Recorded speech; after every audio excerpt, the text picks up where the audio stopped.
Right, let's talk Canelo Alvarez because he's coming off a defeat against Terence Crawford, and many people assumed that he would be announcing his retirement and walk away from the sport of boxing.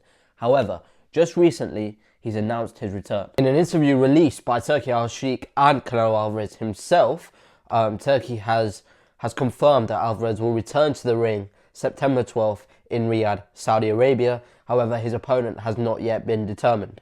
Alvarez did exercise his rematch against Terence Crawford. However, Crawford has decided to walk away from the sport of boxing undefeated at 42-0. What is also interesting about this fight is that it is the first fight under Canelo's new promotional banner, Canelo Promotions.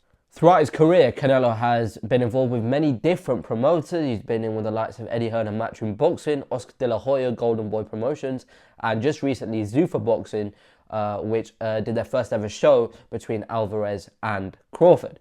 Now, throughout his career, Canelo has been intent on going with the promoter that will pay him the most money, as opposed to just sticking with one man and one company.